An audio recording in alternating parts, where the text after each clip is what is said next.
9 PM news, हम दिखाएंगे झूठ को सच का आईना। आम आदमी पार्टी से राज्यसभा सांसद एवं उत्तर प्रदेश प्रभारी संजय सिंह ने सरकार पर आरोप लगाते हुए कहा कि भारत में बनी वैक्सीन सऊदी अरब को $5.25 में बेची गई, जबकि अमेरिका को वही वैक्सीन मात्र $4 में बेची गई, मगर अपने ही देश में बनने वाली वैक्सीन हमें $20 में मिल रही है और ये बड़ा घोटाला किया जा रहा है। साथ ही उन्होंने कहा कि इस देश में सच बोलना और सच दिखाना एक गुनाह हो गया है। अगर आप सच दिखाएंगे तो मुकदमा हो जाएगा। आइए देखते हैं संजय सिंह ने पत्रकारों से बातचीत करते हुए और क्या कहा। उत्तर प्रदेश में लोगों के शराब पीकर मरने की घटना हर 15 दिन में एक बार प्रकाश में आ रही है और सैकड़ों की संख्या में लोग जहरीली शराब पी के मर चुके हैं।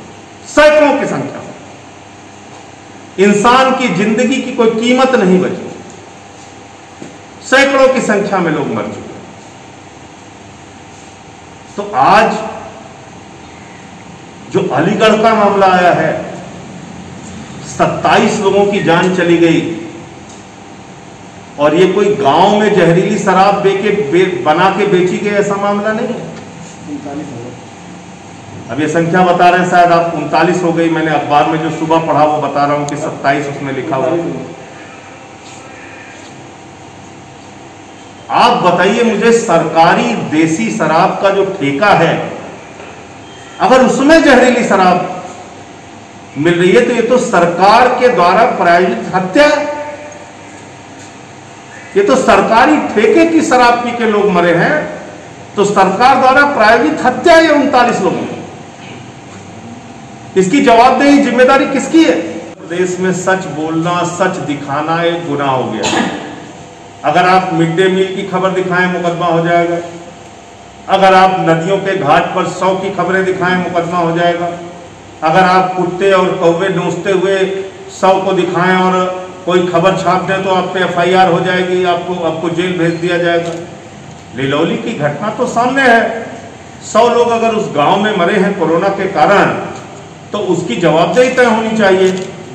अगर 1000 लोग फतेहपुर में कोरोना के कारण उनकी जान गई है और 122 प्रमाण पत्र जारी किए जा रहे हैं, दिखाया जा रहा है 10 गुना कम करके, तो इसका मतलब आप मौत के आंकड़ों पर पर्दा डाल रहे हैं, मौत के आंकड़ों को छिपाने का काम कर रहे हैं। इससे काम नहीं चलेगा।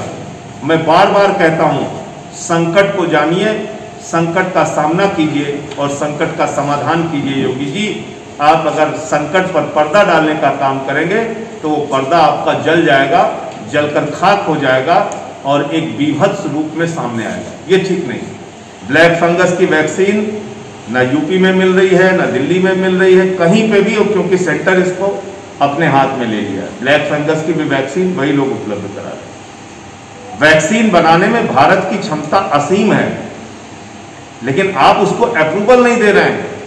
आप कंपनियों को स्वीकृति नहीं दे रहे हैं। सिर्फ 2 कंपनियों को आपने स्वीकृति दी।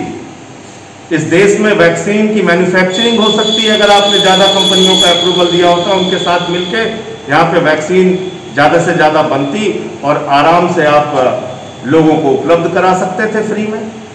लेकिन आपको तो धंधा करना है, पैकेज चलाना है। इसके अलावा साउथ अफ्रीका को $5.25 में कोविडशील्ड वैक्सीन बेचा है। अमेरिका को $4 में वैक्सीन बेचा है। बांग्लादेश को $4 में वैक्सीन बेचा है। ब्राजील को $3.15 में वैक्सीन बेचा है। ब्रिटेन को, इंग्लैंड को $3 में वैक्सीन बेचा है।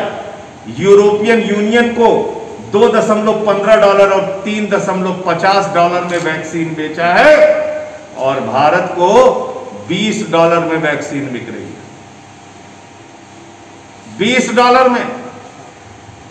इसी देश में तैयार होने वाली वैक्सीन अगर 1500 रुपए की आपको मिल रही है तो $20 में वैक्सीन है। $20 में, $20 में। हिसाब लगाइए बैठ के यहां पे। 1500 की वैक्सीन कितने डॉलर की हुई? अमेरिका को हम ही से $4 में, ब्रिटेन को हम ही से $3 में, यूरोपियन यूनियन को हम ही से $2.25 में, सऊदी अरबिया को $5.25 में और भारत को $20 में वो वैक्सीन मिल रही है। ये घोटाला नहीं तो क्या है? उस जल जीवन मिशन में कितना घपला और घोटाला हुआ है उसके भी कागजात हम लोगों के पास आ रहे हैं। तो ये गोमती की स्वच्छता के लिए, गंगा की स्वच्छता के लिए और खजाने में जो पैसा जमा है उसको साफ करने के लिए क्या क्या कर रहे हैं मंत्री जी, आने वाले दिनों में मैं आपको बताऊंगा डिटेल में। समाज ने इनकी सरकार बनाने में, मोदी जी को मुख्यमंत्री बनाने में वाल्मीकि समाज ने बहुत बड़ी भूमिका निभाई थी। पर हमें ये नहीं पता था कि इनको मुख्यमंत्री बनाते ही हमारे लोगों पर उत्तर प्रदेश में ऐसी ऐसी घटनाएं होंगी कि सफाई कर्मचारियों को, हमारी महिलाओं पर बर्बरतापूर्वक योगी जी की पुलिस द्वारा उनको पीटा गया। तो मैं बताना चाहता हूं कि जिस तरह से इनको हम लोगों ने सत्ता की कुर्सी पे बैठाया था 2022 में, यही वाल्मीकि समाज, यही स्वच्छगांव समाज इनको कुर्सी से उतारने का काम करेगा। धन्यवाद। 9 PM न्यूज लाइव लखनऊ से विशेष संवाददाता शमशाद खान की रिपोर्ट। सच के लिए देखते रहिए 9 PM न्यूज।